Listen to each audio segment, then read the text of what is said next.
Hello, everyone, and welcome to our program today. My name is Kevin Kenny. I am currently president of the Immigration and Ethnic History Society.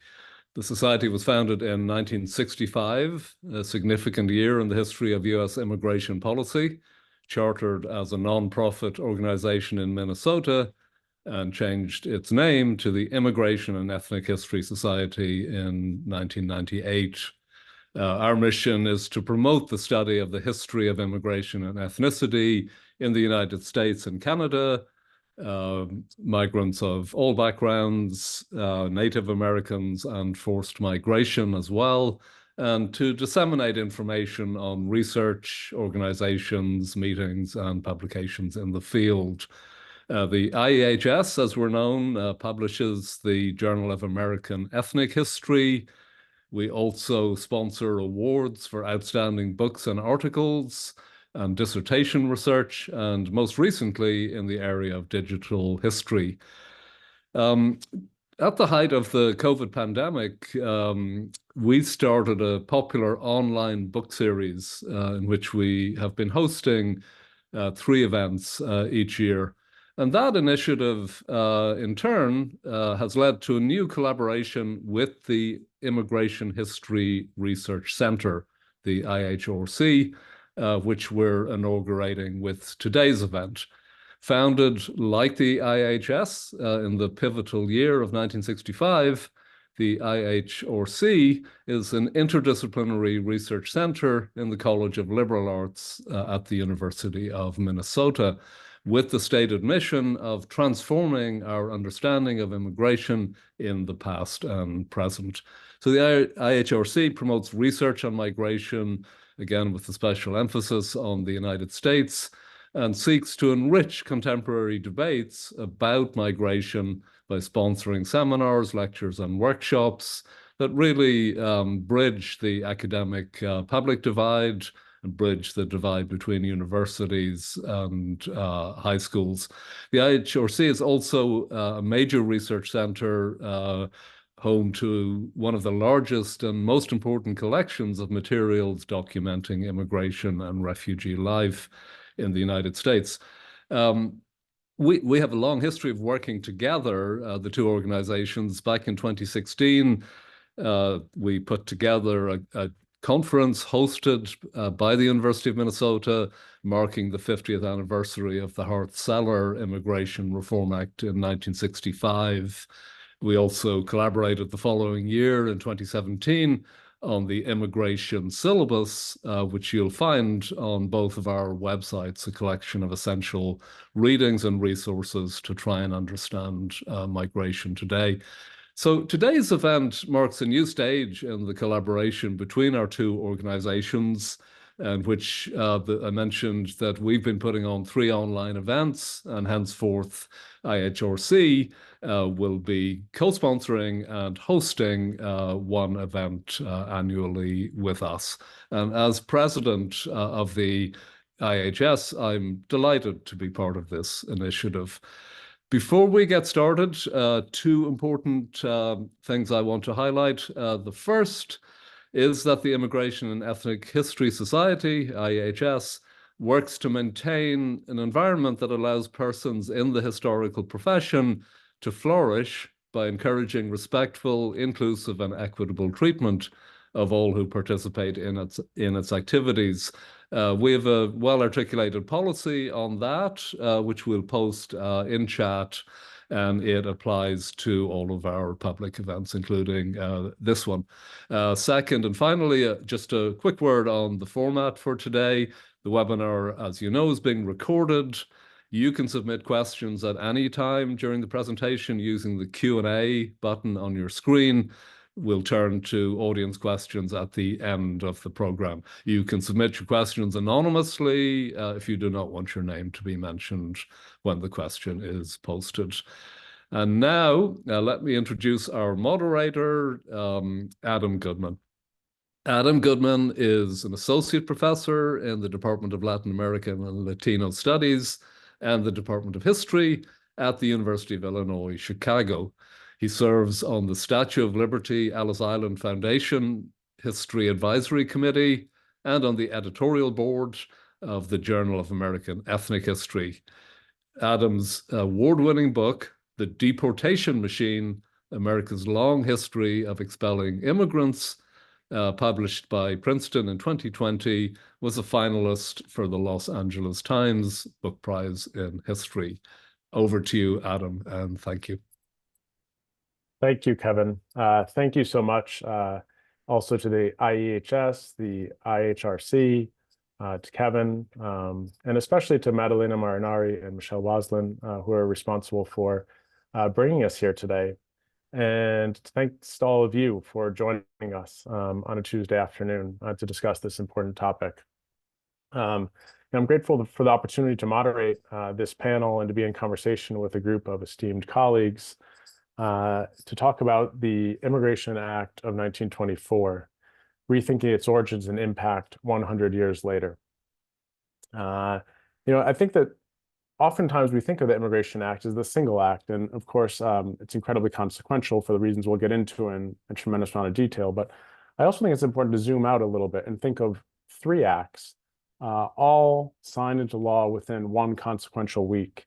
The Immigration Act of 1924, signed on May 26th. The National Origins Quota System emerges out of this. 2 days later, on May 28th, Congress passes an Appropriations Act, a Labor Appropriations Act, creating the Border Patrol. And on June 2nd, the Indian Citizenship Act. So thinking of these three acts together, I think is important in understanding the trajectory of immigration history and policy during the last century. And today, our esteemed panelists will offer different perspectives on the Act of 1924 and the acts of 1924, in addition to their impact on different people and on the nation's trajectory. So first, our speaker will be Dr. Seema Sohi, and I'll introduce all four panelists before turning to each one in turn. Dr. Seema Sohi is an associate professor of ethnic studies and a faculty affiliate in the Department of History at the University of Colorado Boulder. She's the author of Echoes of Mutiny, Race, Surveillance, and Indian Anti-Colonialism in North America, published by Oxford University Press, and has also published essays and articles in the Journal of American History, Sikh Formations, Amerasia, and the Journal of Modern European History. Our next presenter will be Dr. Ashley Johnson-Bavery, an associate professor of history at Eastern Michigan University and author of Bootlegged Aliens, Immigration Politics on America's Northern Border, which received the first book award from the Immigration and Ethnic History Society. She has also published articles in leading journals in the field, including the Journal of American History. And she's working now on a book about early Muslim immigration to the industrial Midwest.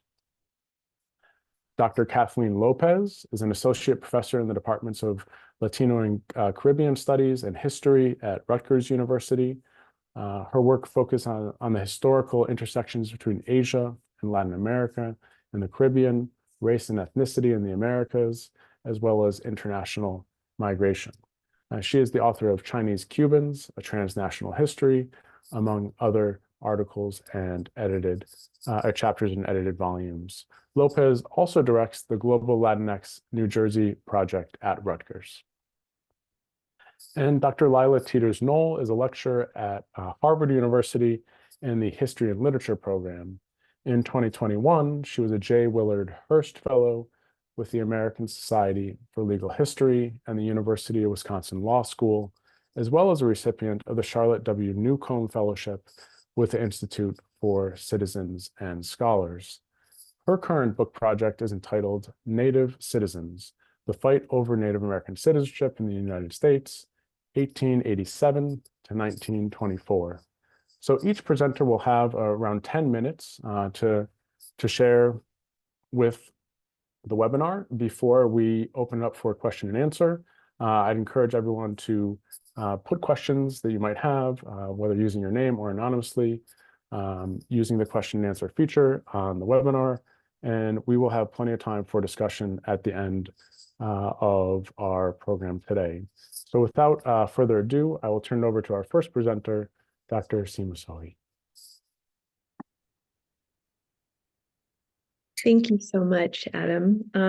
Just to echo the thanks to the Immigration and Ethnic History Society and the Immigration History Research Center at the University of Minnesota, and especially to Michelle and Madalena for bringing us all together. And thanks to all of you who are out there joining us for this discussion today.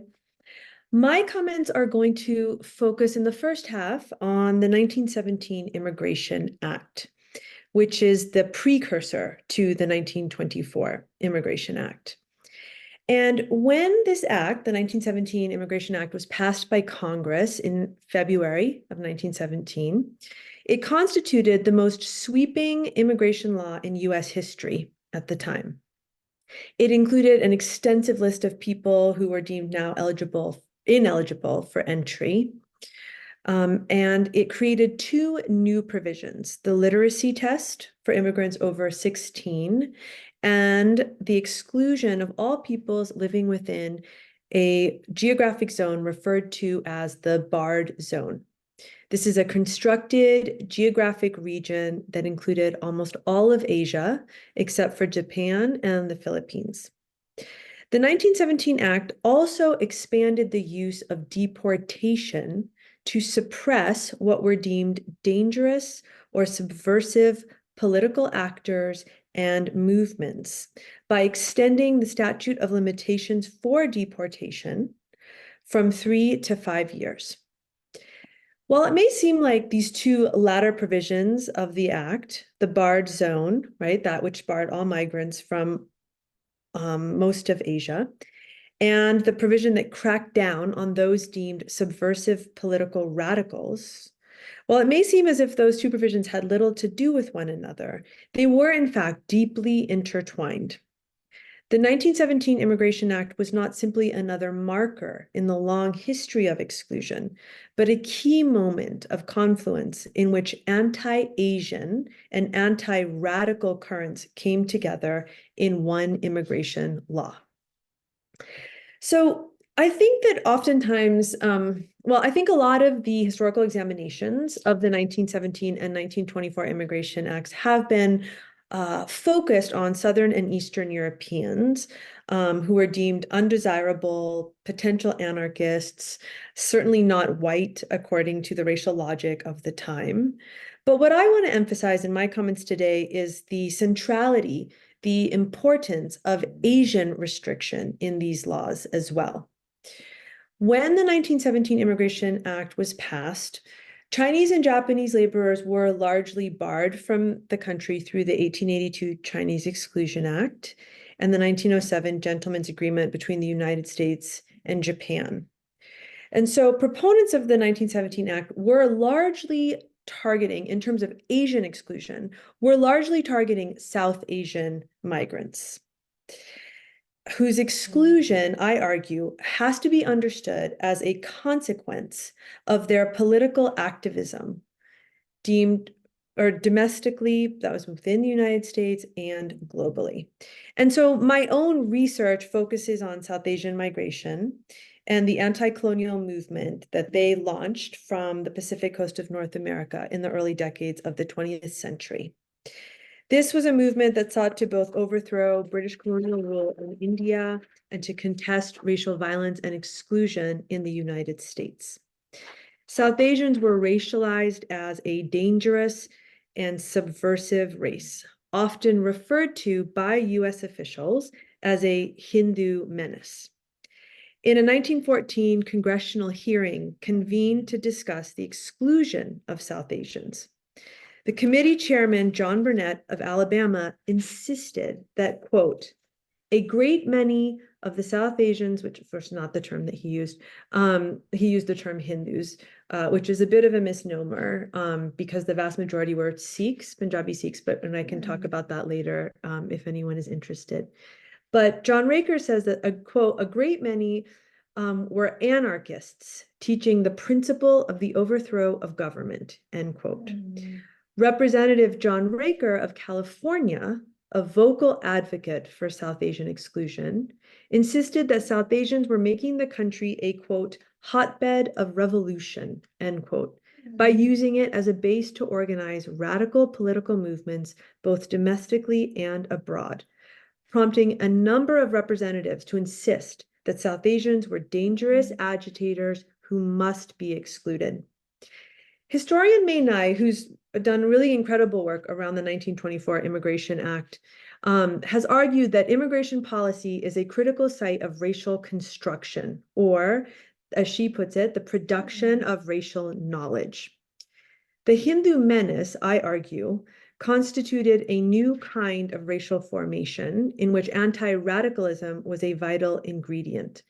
And the racialization of South Asians as a threat to national and imperial security fueled the passage of the 1917 Immigration Act. And so I think that while there have been, these dominant narratives about Asian exclusion have often said that the reason Asians were excluded, is because of the claims, that they were incapable of assimilation, that they were inherently un-American, that they were an economic threat to white workers. But as I argue, restrictive immigration policies targeting Asians were also a consequence of the potential threat of Asian revolt against Western imperialism and white supremacy. In other words, the 1917 Immigration Act was not only about shoring up the racialized boundaries of US citizenship, but also about containing the rise of Asian freedom struggles against the bonds of racial and colonial subjugation. And so in this way, restrictive immigration laws became tools of political repression. But the 1917 Act did not restrict the entry of immigrants as drastically as its proponents had wished, and they continued to demand a more far-reaching and permanent fix. The literacy test, as it turns out, did little to stem immigration, and by the end of 1920, immigration had nearly returned to pre-war levels. Exclusionists continued to rail against what they saw as the 1917 Immigration Act's limitations. Lothrop Stoddard's well-known work, The Rising Tide of Color Against White World Supremacy, spoke to and fueled demands for more restrictive immigration policy. For Stoddard, global currents of Asian revolt against white domination constituted a dangerous threat, one that the 1917 Immigration Act had not resolved. Stoddard warned his readers that white domination could not be taken for granted, for, quote, the brown and yellow worlds of Asia were centers of unrest in acute reaction against white supremacy, end quote. Stoddard called on white men to close their ranks against, quote, the common foe, end quote, through a reassertion of race consciousness or white solidarity, buttressed by restrictive immigration policies. Writing 3 years after the 1917 Immigration Act, Stoddard clearly viewed the legislation as insufficient to meet this task. Like Stoddard, exclusionists demanded a more comprehensive immigration law than what the 1917 Immigration Act had provided, a law that would definitively close the door to all Asian migrants, particularly those from Japan, who had not been included in the barred zone provision of the 1917 Immigration Act. Exclusionists would ultimately attain this demand with an important clause in the Immigration Act of 1924 that stated that anyone ineligible for citizenship was barred from entry. Asians have been denied naturalized citizenship since they began entering the country under a naturalization law dating back to 1790, which stated that only free white persons could become naturalized US citizens. It's worth noting that 2 important naturalization cases reached the Supreme Court in 1922 and 1923 about Asian Americans and citizenship. The first was Takeo Ozawa, who was of Japanese descent and born in Japan. In October of 1914, he applied to become a US citizen. He prided himself on the fact that he had no connection with Japanese schools or churches and that his children could not speak Japanese, which he cited as proof that he was the model of assimilation. Again, his case went all the way to the Supreme Court. And when it was being argued in the Supreme Court, part of Ozawa's claim was that if you looked at his skin color was white. The court responded, however, that one's race could not be determined by the color of one's skin. It was, according to the court, someone who was of Caucasian race who could be deemed white. As such, because Ozawa was clearly not Caucasian, he was therefore not white and not eligible for naturalized citizenship. Now, 3 months later, in February of 1923, a man by the name of Bhagat Singh Thind, his case went all the way to the Supreme Court. And in it, the court rejected its fundamental premise in Ozawa that the terms white and Caucasian were synonymous. Bhagat Singh Thind had actually already been granted naturalization. He, like many South Asians at the time, were actually racially, scientifically categorized as Caucasian. And because of this, he and many others were actually becoming naturalized citizens. And so Thind had become a citizen, but the federal government appealed his case to the Ninth Circuit Court of Appeals, and that case ended up going all the way to the Supreme Court. And Thind argued that because he was scientifically classified as Caucasian, he was therefore white and therefore eligible for citizenship. However, the court ended up ruling in the Thind case that the term free white persons is not synonymous, actually, with someone who is of the Caucasian race. So in other words, they completely reversed themselves from what they had said 3 months prior in the Ozawa case. What the court said is that the criteria for who was considered eligible for citizenship was not the categorization of Caucasian, but actually those considered white persons according to, quote, the common understandings of the term, end quote. After the Thind case, between 1923 and 1927, 65 South Asians were denaturalized. Together, the Ozawa and Thind cases solidified the categorization of Asians as racially ineligible for citizenship and thus as racially un-American. Now, these two rulings, Ozawa and Thind, had very important implications for the 1924 Immigration Act. The two major provisions of the 1924 Immigration Act were the quota system, so the establishment of a quota for the first time for different countries, and the citizenship requirement, which said anyone ineligible for citizenship was not allowed to enter the country at all. Ultimately, the Immigration Act of 1924 accomplished what anti-Asian exclusionists had been demanding for nearly 50 years, the exclusion of Asians for decades to come. Thank you. Thank you so much, Dr. Sohi, for your presentation and for getting us started today. Our next presenter is Dr. Ashley Johnson-Bavery.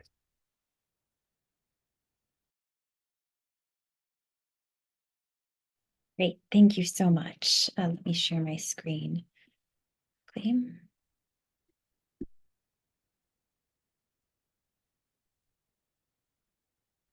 Okay. So I'm going to echo Seema and say thank you so much to the IEHS and the IHRC for hosting this webinar, and in particular to Madalena Marinari and Michelle Waslin for bringing us together and organizing. So today I'm going to talk a little bit about one of the key implications, the key parts of the 1924 Immigration Acts, the creation of the U.S. Border Patrol, and I'm going to focus today on the Border Patrol's first years on the northern border. So as Adam mentioned, really in his really excellent introduction, the 1924 Immigration Acts established the U.S. Border Patrol, an organization that spent the last 9 decades or so longer profiling and racializing immigrants, particularly on the U.S. border with Mexico. Of course, there's a robust literature on how this federal police force worked on the border, particularly Kelly Lytle Hernandez and Alex Minna-Stern have focused a lot on this. But what I want to emphasize today is the fact that the Border Patrol really began with a focus on policing the northern border.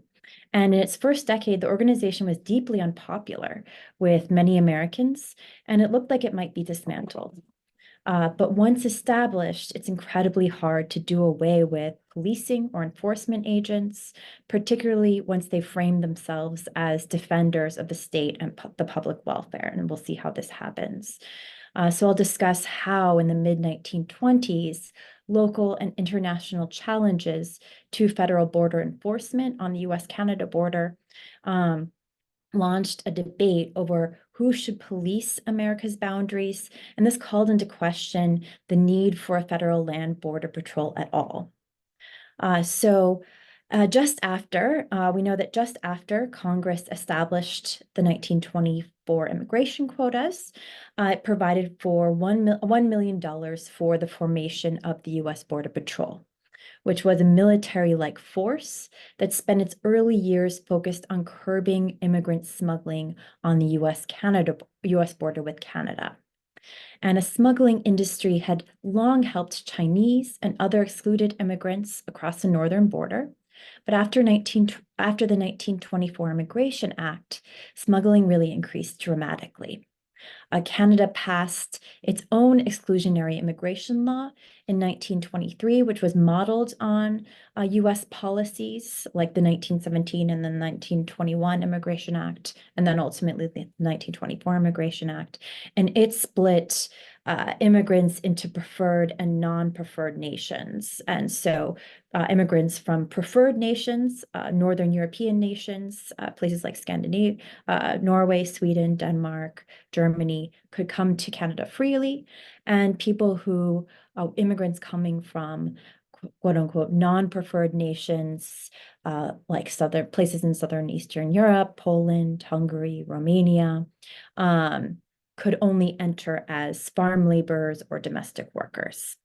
But soon, hundreds of thousands of non-preferred immigrants from Southern Eastern Europe learned that they could just say they were going to travel to Canada on farm labor visas, and they would go work for a season in Alberta or Saskatchewan, and then they could head elsewhere in Canada or to the United States.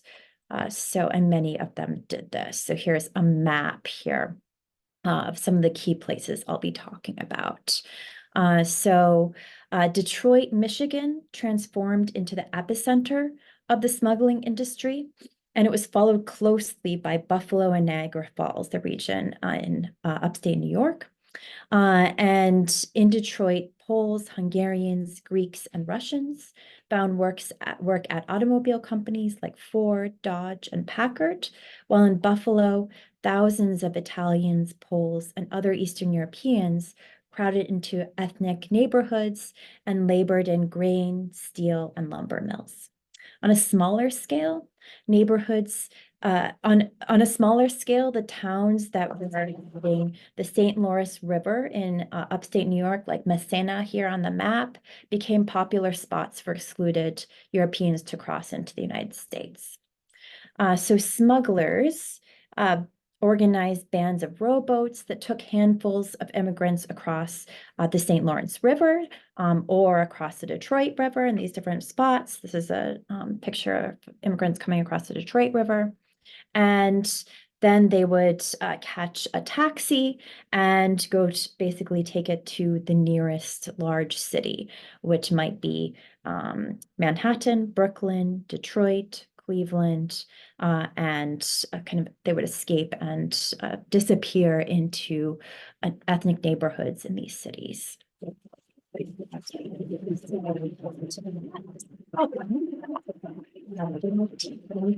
Immigration Acts, of course, and Congress established the U.S. Border Patrol, an organization that tried to set forth this kind of masculinist vision of tough state power, but that really struggled in its early years. And here's the Border Patrol in Massena, New York, and in Detroit on the right here. And because civil service examination requirements, this meant that to be a part of Border Patrol, you had to, in the early years, you had to pass the civil service exam. And the only people that already had civil service exams on file were postal workers, really. So most of the early men who joined the Border Patrol were mail carriers, and they received little training. And within 3 months, 25% of new recruits had resigned.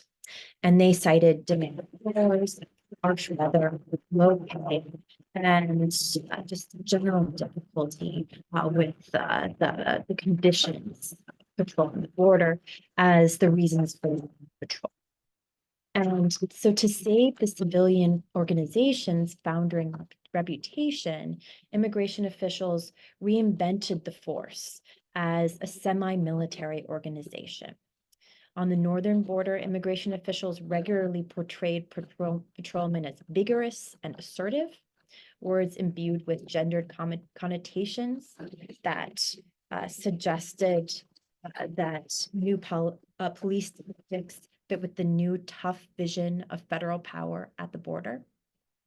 In 1927, the Commissioner of Immigration, Harry Hall's annual report called the patrol a, quote, young man's organization, demanding manhood, stamina, versatility, and resourcefulness in the highest degree. Patrol also perpetuated a gender dichotomy that pitted independent patrolmen against what they called dependent immigrants to legitimize their deportation. They did this by overusing the likely to become a public charge clause, which allowed the deportation of immigrants who would become dependent on the state in any way. And in multiple border towns during Border Patrol agents started to purge sanatoriums, jails, and insane asylums of non-citizens using this clause. And they justified this with gendered claims that the men in these groups had become dependents on the state. So here, see some of the places I'm looking at, I'll point out. So local American and Canadian objections to federal law enforcement, however, threatened the Border Patrol's claim to power. So in Maine's northeast border towns, Holton, Monticello, and Madawaska, so I have Holton noted right here, patrol officers had begun barring Canadians who crossed the border each day to work in paper factories and potato fields. And they've done this for years. The workers have done this for years. And this prompted the town mayors to petition the federal commissioner of immigration at Montreal for the removal of the Border Patrol altogether. And when patrolmen began pulling their firearms at routine border checkpoints in Newport, Vermont, locals unleashed an avalanche of criticism on the surface. And in Detroit, locals complained also over violence at the border. Native American tribes situated on the border objected to the prospect of federal troops in and near reservation lands as well. And this case, the case of Henry Virkula, turned the controversy about the Border Patrol on the northern border into this really international controversy. So in International Falls, Minnesota, up here on the left, this man named Henry Virkula was a local confectioner, had gone over to Canada for the day to have a picnic with his family. When he came back across the border and through the immigration checkpoint, which was fairly new, he failed to come to a complete halt, and the patrolman on call fired 26 shots into the car, which killed Virkula instantly. Local outrage highlighted the persisting wariness with which many Americans perceive the federal government and the Border Patrol's really tenuous claim to authority in these regions. Just 10 days after the shooting, 200 citizens of International Falls, Minnesota, signed a petition asking the Minnesota government to retain local jurisdiction of the patrolman's case so that he would not just receive a slap on the wrist from federal authorities. As news of the murder spread, thousands of citizens, many from borderland regions, wrote to President Hoover asking them to reform the Border Patrol, and in some cases dissolve the organization altogether. And there are many, many petitions just asking for an end to the Border Patrol, calling into question whether it should exist as an organization on the border, whether there should be federal troops on the border. And so local criticism of the Border Patrol raised questions over the need for a military-like force in regions that were not actually at war. And so afraid that the 1924 Act would prove toothless without federal enforcement, restrictionist policymakers in Washington launched an effort to merge the Border Patrol with the US military.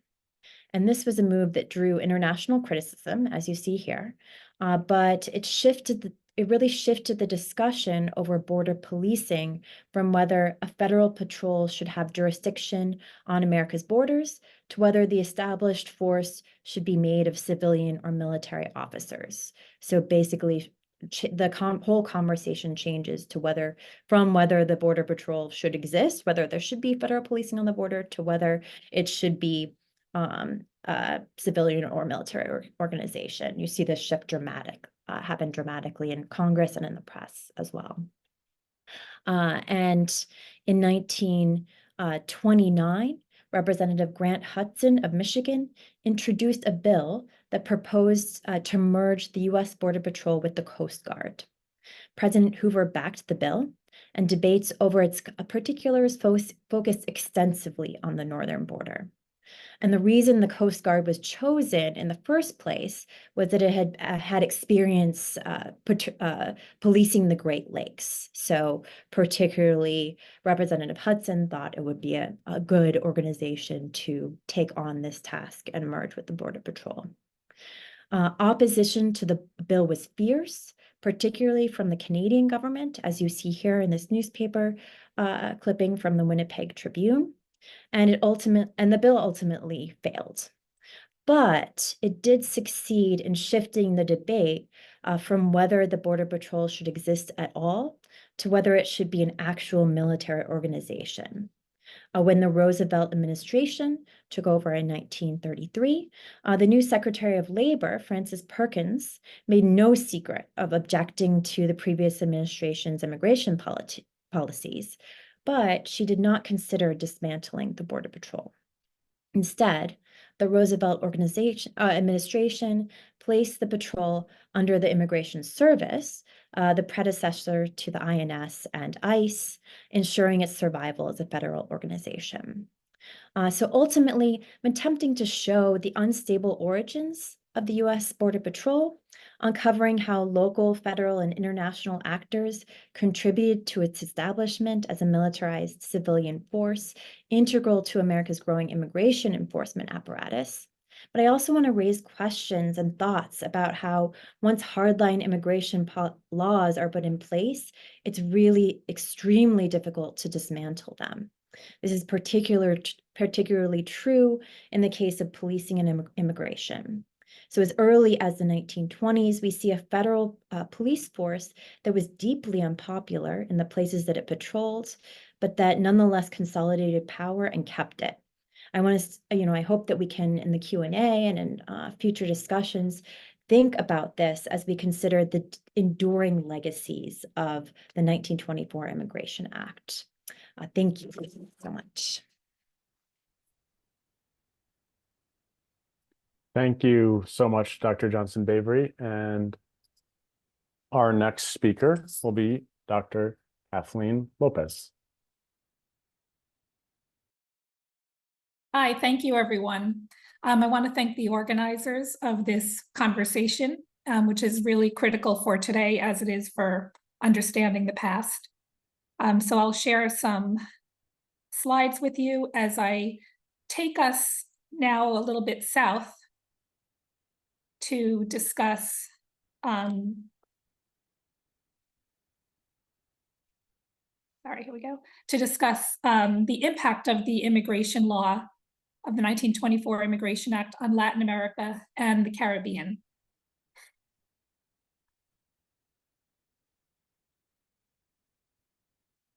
There we go. So I'm going to discuss this impact in three main areas. First, the actual migration flows to Latin America and the Caribbean in the decade leading up to the act, especially after the 1921 Quota Act, and the decade afterward. Second, the impact on immigration policies and procedures in Latin America and the Caribbean, and especially independent countries, and how those procedures changed. And finally, how it led to a kind of racial exclusion that had always been there, but it sort of solidified it by the time you get to the 1924 Act. And I'll start by having us look at this map, the famous Latin America upside down map, because it really does show us how the Caribbean was a crossroads for global migration into the region and outside of it. So anything from indentured laborers of the 19th century, European immigrants, late 19th and early 20th centuries, as well as the formerly enslaved people moving within the region in search of a better livelihood after emancipation. The Chinese Exclusion Act of 1882 certainly diverted laborers to Latin America, and many did intend to reroute their journeys and eventually get back up to the United States. Along the way, however, they formed communities in places like northern Mexico, Cuba, Peru, and Panama that had a historical presence of Chinese labor and merchant migrations. So I want to emphasize that many Chinese migrants, such as Lui Fan from Guangdong province, who's pictured here on the cover of my book with his two Cuban daughters, for people like him, the US was never a destination. He arrived in 1918, found work in Cuba through hometown kinship networks, and eventually supported both Cuban and Chinese families back home. As I researched the transnational history of Chinese in Cuba for this book, and seeking to find evidence of intermarriage and settlement, patterns of mobility continually surfaced. So enough so that I devoted a chapter of the book to focusing on the mobility of Chinese migrants in the hemisphere, and especially how attempts at restricting this mobility were central to their experiences, especially to the United States. So as we know, since the 19th century, discourses of yellow peril have circulated throughout the Americas, with Chinese in particular cast as perpetual outsiders and legally and culturally marked as aliens. Latin America and Caribbean independent republics were exempt from the US quota laws of the 1920s, including the 1924 Immigration Act. But the US was also aware that Chinese and other undesirable groups would use hemispheric port cities as a springboard to enter. So some of the ways that we just heard about in the prior presentation. And so US officials pressured neighboring countries to similarly adopt restrictive immigration policies. A lot of these export economies in Latin American republics were tied to US markets, and good diplomatic relations were valued. Moreover, immigration gatekeeping became a marker of modernity and progress. And by the 1930s, you had nativist movements and nationalization of labor laws throughout the hemisphere that also worked to restrict undesirable groups from entering port cities in Latin America and the Caribbean. But these kinds of regulations were not uniformly implemented. So as an example, the US government imposed Chinese exclusion in 1902 as a condition for withdrawing its troops after the Spanish-American War. And the ban was temporarily lifted in 1917 because there was an increased demand for laborers to cut sugarcane. Most Chinese migrants who came under the new labor provisions actually abandoned the sugar estates after a few months and made their way to cities, where they worked in restaurants and laundries or engaged in trade. Some would try to make it onto the US, but others would stay behind. With the new US quota restrictions, Southern and Eastern European migration to Latin America and the Caribbean increased notably. And the next case I'll talk about is how Eastern European Jews who came to Cuba in the early 20th century and other Latin American nations, not intending to settle. They took advantage of a loophole in the 1921 Quota Act that permitted them to reside on the island for 1 year before entering the United States as a Cuban under the exemption for Cuba. But then the waiting period increased to 5 years, and many turned to clandestine methods to enter the US. As a result, the Jewish population in Cuba remained in a constant state of flux, and most who had come initially between 1920 and 1923 would no longer be there by 1925.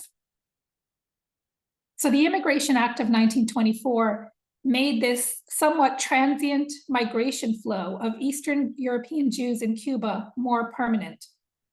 It referred to birthplace rather than residence, precisely to prevent undesirable immigrants from legally using hemispheric nations as a springboard. At the time of the law's publication, the US consul estimated that 15,000 Europeans were waiting to emigrate from Cuba, and another 4,000 arrived over the next decade. So what had begun as a temporary stay in Hotel Cuba turned into a more permanent settlement once the US borders were closed. Many Eastern European Jews settled into Cuban society, becoming peddlers, craftsmen, and manufacturers of inexpensive shoes and clothing. So this 1927 New York Times article commented that now that they've had to give up all hope of entering the United States, these immigrants are learning Spanish and preparing to become Cuban citizens. The little Yosels are becoming Joses. The Marushas become Marias. The boys and girls are becoming as completely Cubanized as they would have become Americanized if it were not for the law. So the point is that the unintended consequence of the 1924 Immigration Act was increased migration from groups that the US thought were undesirable to Latin America and the Caribbean.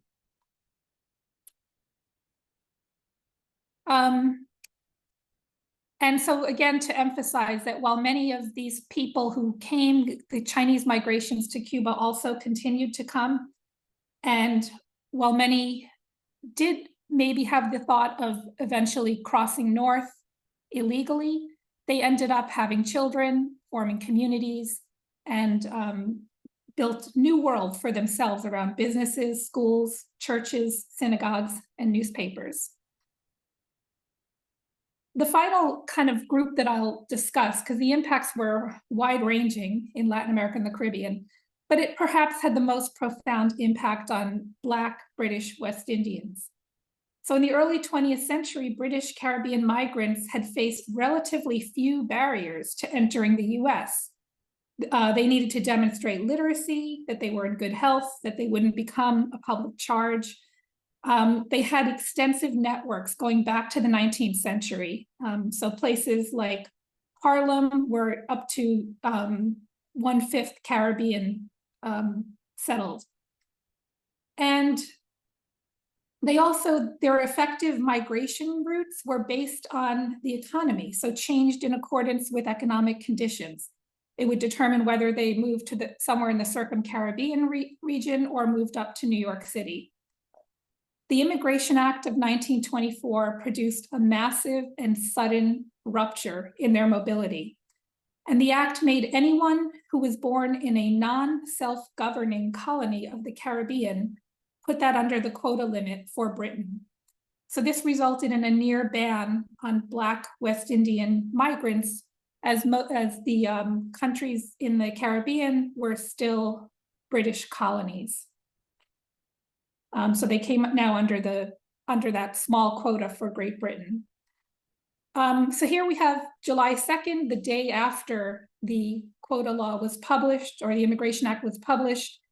And the Jamaica Gleaner, the national newspaper in Kingston, reports on this act in a short article, but it mostly expresses uncertainty as to the number of Jamaicans that would be allowed in the US, and notes that about 200 and 300 were already planning to leave, and now their status was unknown. Over the next couple of years, the Kingston Gleaner continued to report on this act, and mostly on the increasing the knowledge that increasingly this would actually mean a ban on Black British Caribbean immigration to the US. So Lara Putnam notes that total Black immigration into the United States, which counts arrivals from across the Americas and around the world, but comprised in its great majority of British Caribbeans, dropped from over 12,000 in the first 6 months of 1924 to under 800 in 1925. As with all restrictive policies in the hemisphere, this did not completely stop the flow of immigrants, like Eastern Europeans and Chinese before them, who continued to attempt entry through port cities such as Havana. Black West Indians turned to clandestine methods and continued to shape their actions toward mobility in accordance to where economic opportunity was. I just want to conclude by noting that this 1924 Immigration Act had unintended consequences, first in increasing the attempts by migrants to enter the Latin America and the Caribbean, and then to enter illegally into the US. So US authorities had to double down on their vigilance in gatekeeping. They did so by using diplomatic relations to influence immigration policy and practice among other Latin American nations, and to increasingly rely on US consular officials abroad. And this new remote control system overwhelmed consular offices. There were long waiting lists and cumbersome deportations. In the case of Black West Indians who needed to prove that someone now was a direct relative, part of a nuclear family, instead of a more remote kin or relative, it worked to create incredible hardship and separation. Eventually, and this was kind of common for Eastern Europeans, Asians, Black Caribbeans, all kind of now filtering through this new law. But eventually, Jewish, Italian, and other Europeans became delinked from assumptions about illegal immigration. And in part, they had advocacy from within their own communities. For example, the Jewish community in New York City. But in the 1920s, they were a central focus of immigration control and in the hemisphere, while Asian immigrants and Black West Indians continued to face this kind of discrimination through the present day. Thank you.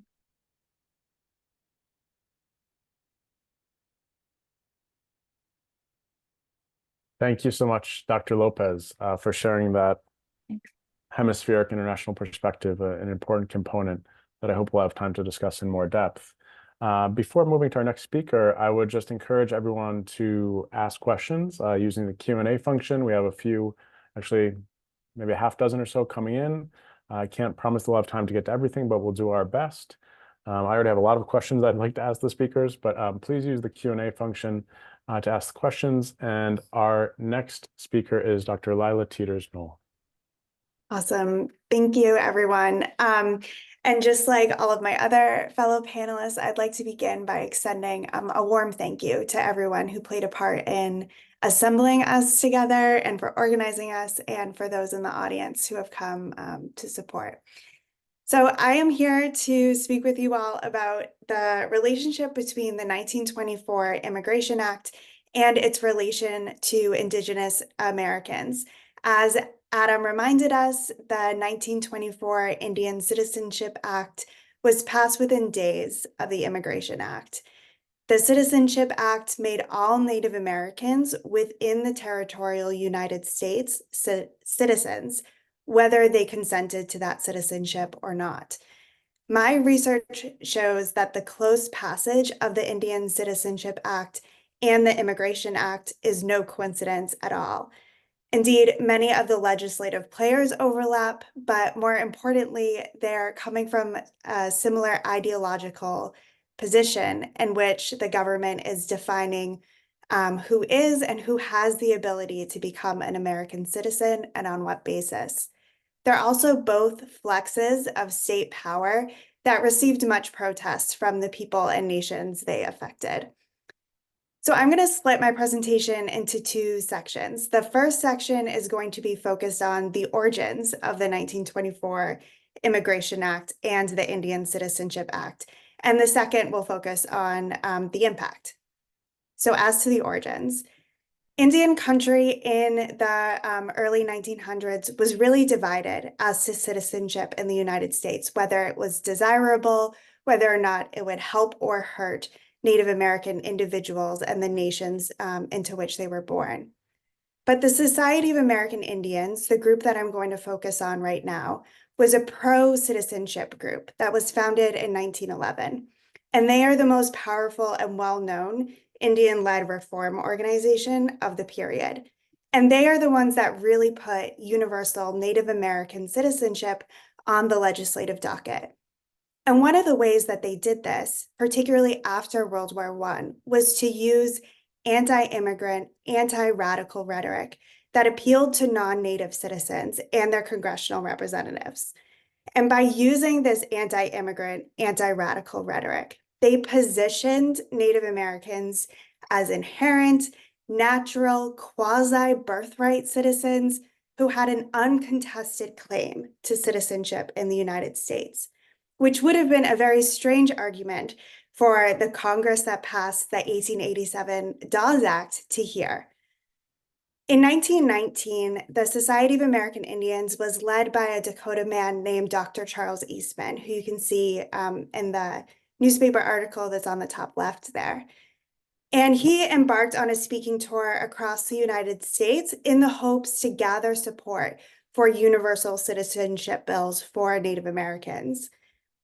Eastman's pitch really emphasized that Native Americans contributed to the United States in a variety of ways, ideologically, physically, etc.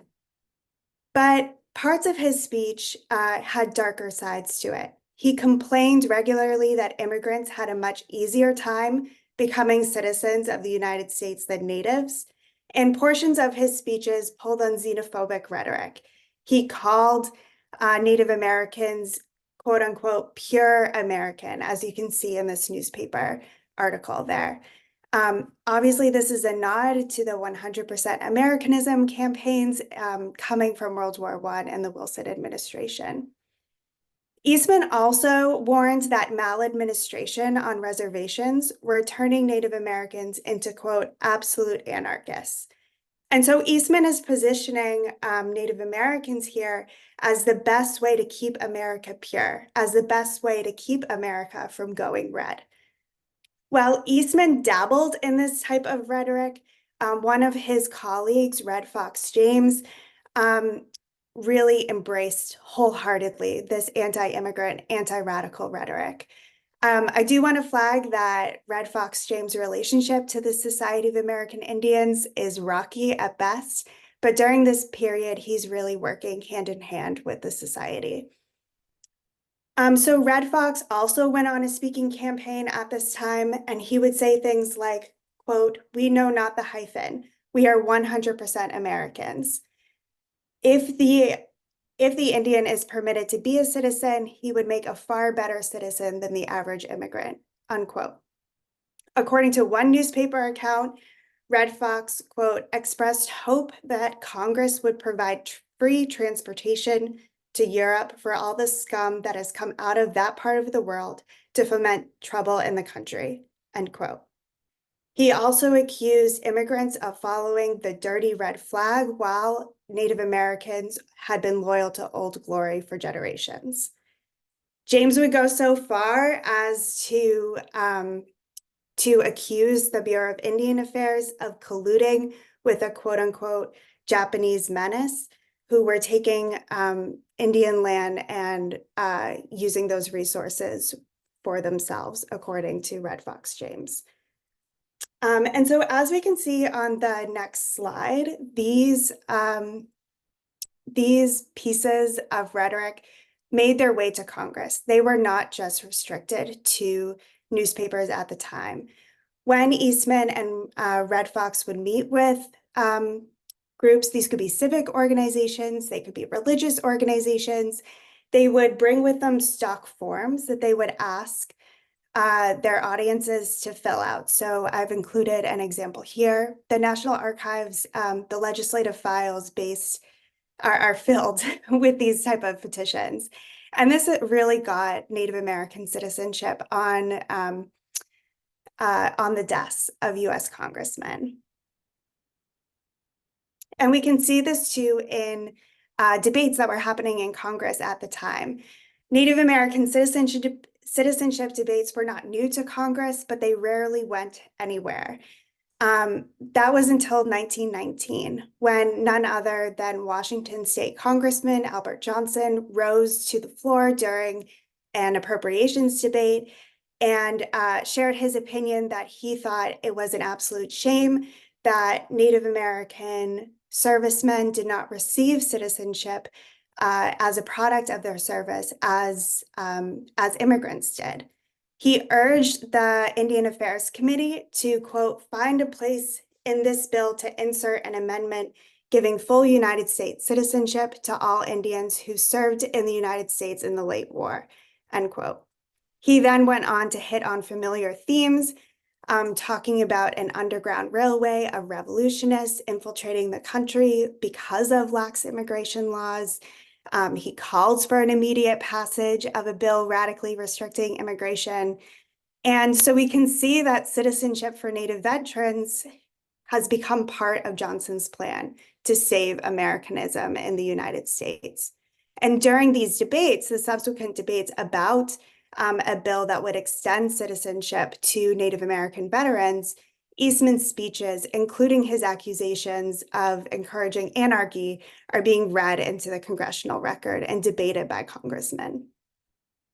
And really the Veterans Act that comes out of these debates paves the way for the 1924 Indian Citizenship Act, which I'm happy to talk about more in the Q&A. So now to the impact. On the next slide, you'll see that in this part of the presentation, I'm going to be talking more tribally specific. So the first part was about a pan-Indian organization, but this part is really going to focus on the Haudenosaunee, which is a confederacy of nations, also known as the Iroquois, whose lands cross Canada and the United States.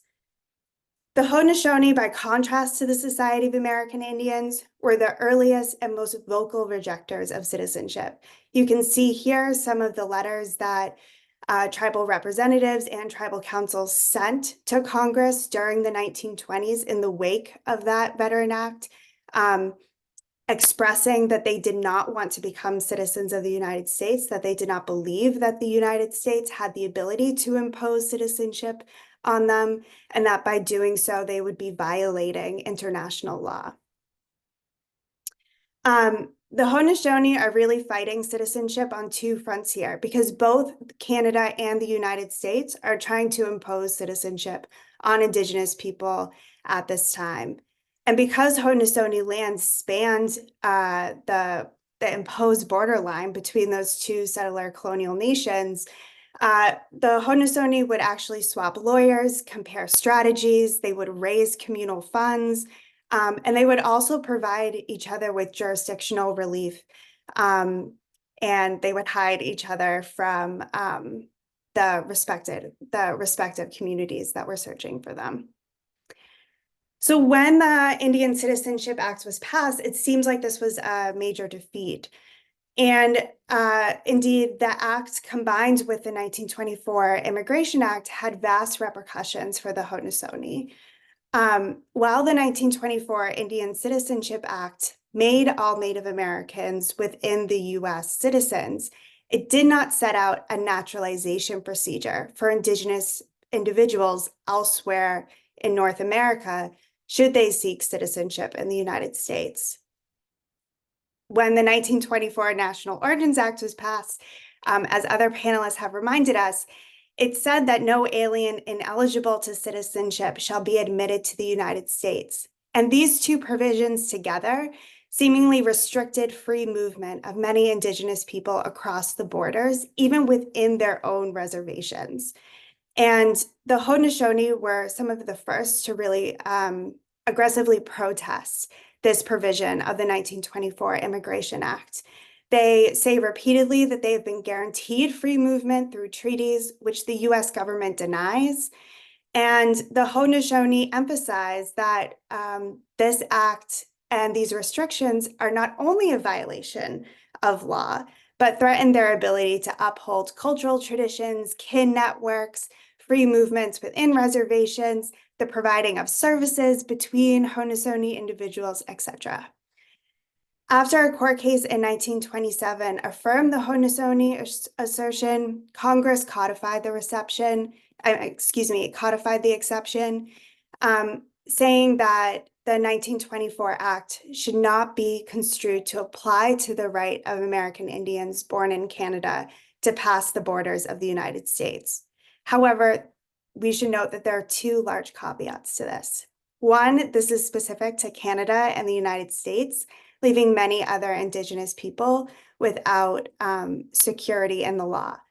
But then also the act is constructed in a way that that said it did not, quote, extend to persons whose membership in the Indian tribes or families is created by adoption, end quote. And later, other versions of this exception would include emphasis on blood quantum as a way to identify who qualifies as Indian. So as you can see, this is a way in which both the Canadian government and the US government are trying to define who is Indian in a way that doesn't always overlap with how Indigenous nations define that for themselves. So I hope that this presentation has helped you see the ways in which Indigenous history and the history of immigration are innately tied. And I look forward to hearing any and all of your questions in the Q&A. Thank you. Thank you so much, Dr. Teeters-Knoll. And I'll ask all the panelists to join us now on screen for the Q&A period. Thank you again all for those insightful comments. I think you've given us a broad panorama and view of the 1924 Act, its origins, precursors to it, as well as its impact and legacy moving forward. So we have a number of questions coming in from the audience, and I encourage people to continue to put them into the Q&A, and we'll do our best to get to them. But one to start us out for Dr. Johnson-Bavery is to what extent was the Border Patrol as a local employer relevant to its survival compared to, say, the local support for ICE or Customs Border Patrol today? So thinking about the northern border with Canada and the time you discussed. This is a great question, and it's something I've thought about a little bit and didn't highlight here in this short presentation. But so I think one of the reasons that the Border Patrol is so controversial on the northern border is that at this time in the 1920s and 1930s, it's made up entirely of outsiders who are trained largely in all over the country. It starts out as postal workers and then shifts to veterans of World War I. And it's largely young men who are seeking adventure, and they're posted in these outposts across the northern and southern borders, where they're seen as outsiders, they're not part of the community, they're seen as kind of a federal nuisance coming in. And one of the ways that border enforcement agencies eventually learn to integrate within the community is by providing local employment. So that is something that definitely changes. So, and it is something that causes a lot of backlash in the 1920s and 30s, and is a key part of this, not only the violence, but just the fact that there are new outsiders coming and telling local law enforcement what to do, and it makes people mad. It's a great question. Thank you. And I should mention that obviously any panelist should feel free to jump in response to these questions. So even if they're directed at one particular person, please feel free to jump in. Another question is related to the immigration bureaucracy. And this question is about kind of the shift from the Department of Labor under FDR to the Department of Justice in 1940, and asking us to please comment on the shifting location of the Immigration Service and the broader implications of this political shift in immigration enforcement for the expansion of border security, the deportation regime in the years and decades ahead. So that's an open question to the panel.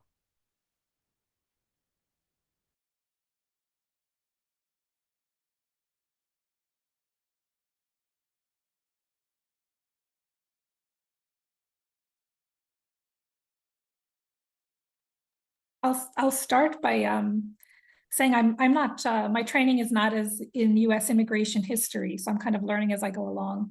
But in my research on British Caribbean migrants to the US, one of the things that stood out was that during that time period, the early 20th century, it was never understood that that this should be under immigration control in the US should be under, or even any country should be under, a Justice Department.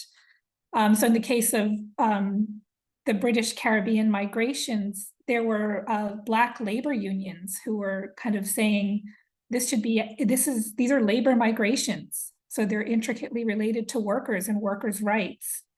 And so they had an interest in actually controlling the numbers to protect their own workers in a union. And it just gave me a lot to think about, that, you know, we take it for granted today that it is a certain arm of the government that controls this, when 100 years ago it was very debatable. And I think, you know, as the question points out, it has implications for how it's run today. Maybe how it sometimes is run a little bit illogically. Does anyone else want to jump in on this? I just mentioned that, I mean, I think it's a key shift from being all about laborers, as you're saying, Kathleen, to about policing who's coming in, to about incarcerating, deporting, rather than kind of controlling labor flows. And that really had been a lot of the focus of the immigration kind of control under the Department of Labor. And I think the shift to the Department of Justice is huge and indicative, and something that I definitely emphasize in my teaching, right, as the major focus. And it kind of models where the United States federal government starts to go, and starts to who it starts to police, who it starts, and the kind of military nature of border enforcement. I would just add, I mean, the closely linked nature of immigration enforcement to questions of national security today, which we might date back to then, but I think even earlier, perhaps, you know, is incredibly important, and I think incredibly difficult for advocates to really break out of, and to convince politicians, or the broader public for that matter, to see immigration as a question of labor and family reunification, say, as opposed to a threat to national security. But it's not only after 1940. I mean, I was struck with you know, Professor Sohi's presentation about you know, anti-Asian politics at the time. You know, were so seen and so tied to kind of anti-radicalism, and the fact that, you know, people were seen and racialized as, you know, political threat. And during that earlier period, in the lead up to the 1924 Act, we certainly see immigration not just as a labor issue, but it's a question of politics, and it's a question of what politics are acceptable and who we're going to let in. I don't know if you want to comment on that, but I was struck by you kind of centering that in your comments. Yeah, thank you, Adam. To me, once immigration was put into the Department of Homeland Security, which I know is a relatively recent sort of branch, to me is like, well, that's where it really should have been all along, because in terms of my studying of immigration, so much of it, particularly about Asians, was the language used was national security threat. And even more than that, I would say in the period that I study in the early decades of the 20th century, threats to imperial security as well, right? That they're seen as a threat to the British Empire, who do not want those migrants coming here seeking asylum or thinking they can organize politically from here. So to me, the fact that it's the Department of Homeland Security that's sort of running immigration, to me, is actually the most accurate in terms of like where it should be. And not that I'm advocating it in any way for that, but I'm saying like the rhetoric has, from my perspective, been about national security for over a century, right? The racialization of certain immigrants as a threat to national security fueled the passage of so many different iterations of immigration policy across the 20th century.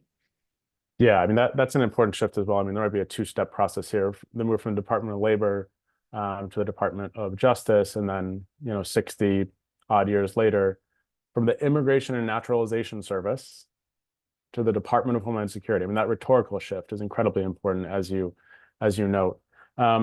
There's a question here about how advocates might be able to use the history of the quota system to help argue against, future quotas and future perhaps restrictive policies and immigration reform. So kind of tying some of the lessons of the 1924 Act to contemporary politics, and how advocates who might be well versed in history and interested in reading history might be able to use it to inform their own work. So that's an open question to the panel.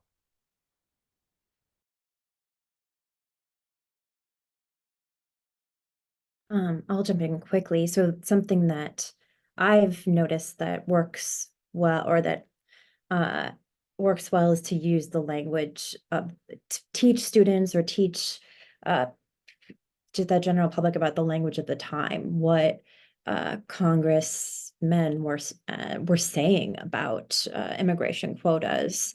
In my case, I look at particularly with European immigrants, restricting European immigrants, but it absolutely is important to emphasize also completely shutting off Asian immigration as well. So just Senator, I think Representative Johnson says, I think he wants to maintain the Nordic integrity of America, and there are calls to restrict Catholics and Jews. And so just how much racialization and othering is kind of embedded within any quota system. And I saw that a lot in Seema's presentation as well.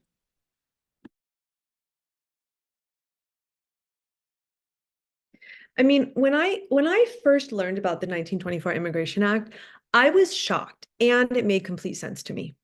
So I couldn't believe that, first of all, it took that I was so far along in my education before I even learned about this act. But then it made sense because I teach Asian American history. I do identify as Asian American. I am an immigrant.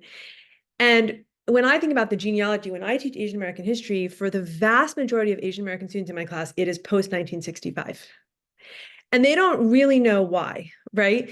And so if you think about that 4 decades, right, that the borders of this country were, and it's not the different, it's not that Asian people didn't come, right? Obviously, there are students coming, there are various people who are coming, but the way that shapes what this country looked like for decades based on this quota system that favored 6 European countries who were given basically 125,000 of the 155,000 slots to 6 countries, right? And that we think about now, like the quotas are just out of date. They don't make sense. So the quota to come from certain countries, India, the Philippines, Mexico, right, is so small, and the number of people who want to come is so large right? And then there are other quotas that are just not being filled at all. And so we absolutely have to account for what are the migration patterns now and what can we foresee in the future? Who is going to be needing to come here and wanting to come here in the future? And how do our current quotas and immigration policies just not make sense? And I think that you're absolutely right, Ashley, that so much of this is still so deeply racialized, right? It's immigration policy is never just about immigration policy, right? It's also always a race policy, or as May and I quite, put it, like it's racial engineering, right, of a country. And so I appreciate the question, because I think it's really, really important to consider, right, who wants to come here now and how these quotas might be outdated.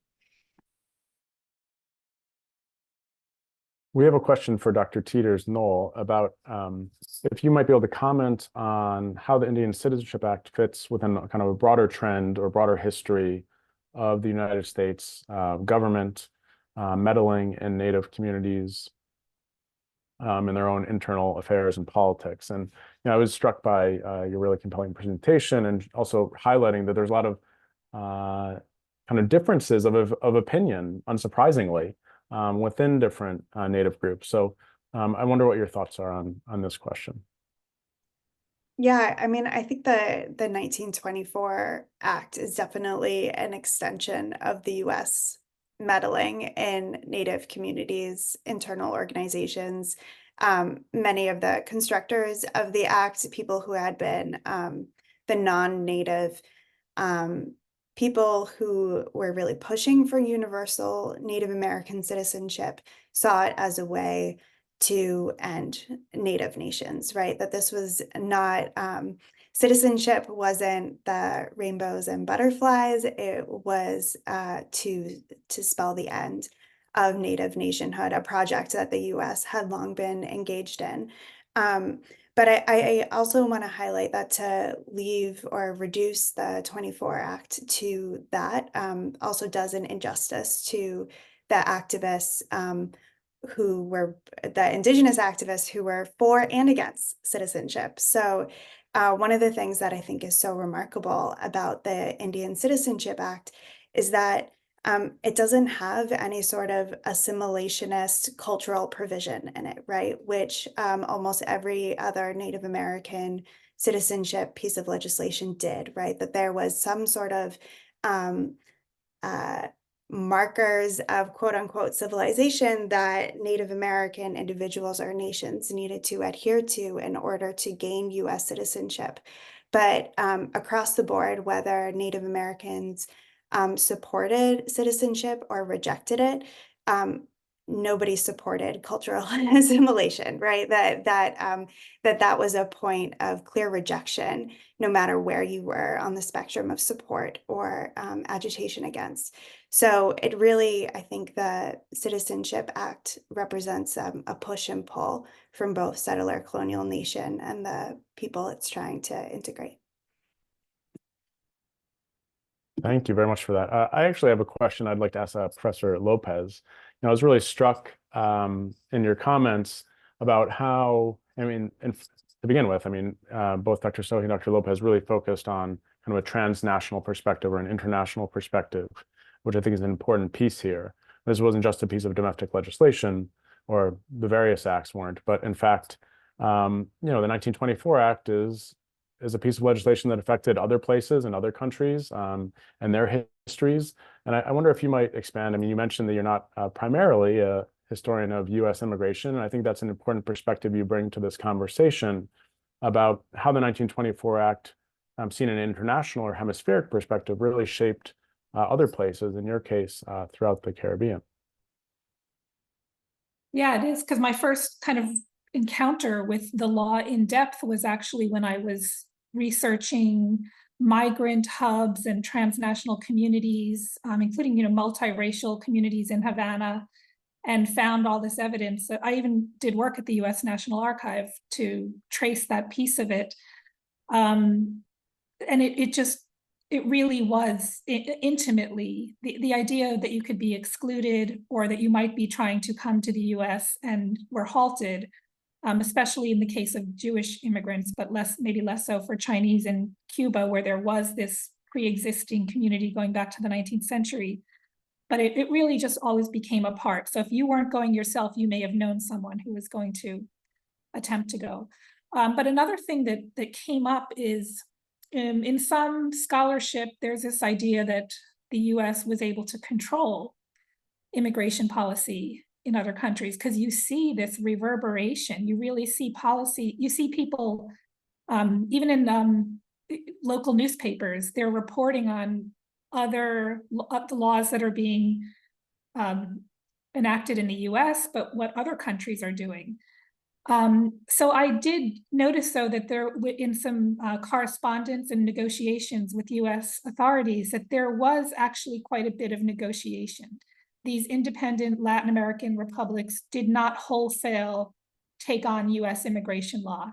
So one, they were kind of adapting it to their own needs, kind of emulating Argentina, which had a long tradition of bringing in European whiter immigrants. But they were able to push back on key measures. So for example, in Cuba, the Cubans refused to not allow people to come for a temporary stay. The US wanted them to bar any immigrant who only intended to be there for a year to move on. And Cuba said, no, this is something that we've been doing for a long time. We're going to open up our arms to Eastern European Jews, especially during that early period.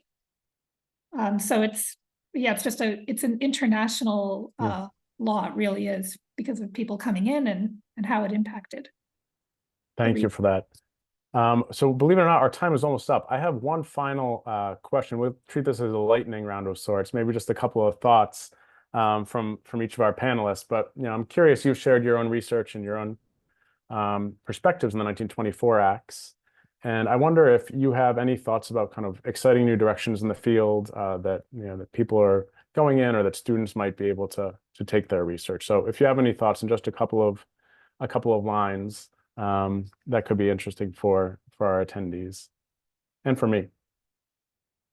I think that the most exciting things coming out in the field are things like are people who don't consider themselves U.S. immigration historians, like Kathleen Lopez, who are focusing on the entirely international aspect of U.S. immigration policy, right? How this is not a U.S. regime, right? It's this global, the global migrant patterns that are emerging in the 20s, the 50s, the 70s, the 1990s, right? And that's something I increasingly see, and I find really exciting work done in multiple languages, work that brings in all sorts of exciting new questions. I just want to add, I think, especially for students, graduate students or undergraduate students pursuing this, the stories. So oral histories with your grandparents, great-grandparents, published oral histories for people that have passed on, but they have left a record. And also artifact material things such as photographs. So the photograph I showed of the Hebrew school in Havana, 1941, 42, I think it was from a family collection that was donated to an organization and now digitized and made public. So if we can find those and make more of them accessible. I would echo both of those, but particularly to Ashley's point, I think one of the most exciting things I'm seeing is placing the origins of the international Indigenous rights mobilization, not in the post-UN period, but actually in the 1920s as a product of things like citizenship acts being imposed on Indigenous people and these immigration acts. I would just say really quickly, and this is a 2-in-1. It will actually answer a question in the Q&A from a grad student that a grad student posed to me. And the question is about, can I do a project maybe about literacy tests in South Africa and Australia at the same time? And I say absolutely yes. And I would encourage every grad student working on immigration history to not confine your work to national frameworks at all, because that's not how immigrants live their lives. That's not how policy is really being constructed, even at this time. It is absolutely, and thank you, Adam, for pointing this out, it is absolutely a global, transnational, trans-imperial phenomenon that is occurring. And I think that continuing to confine it, particularly to the US, is, doing all this work for American exceptionalism, one, but two, is not actually even accurate to how migrants conceptualize their own lives and their own subjectivities. They are moving across borders, moving across oceans, and they are being repressed and excluded transnationally and trans-imperially as well. And so I think if we can get out of these national frameworks, it would be really exciting for the field. Thank you all for those really insightful answers to my impromptu lightning round question about where the field's going. Lots of exciting work that's already been done, and lots of exciting work for all of us to do moving forward. So thank you to our presenters. Thank you to the IHRC and the IEHS again. A recording of this webinar will be available on both of their websites shortly. And thank you most of all to everyone for joining us today.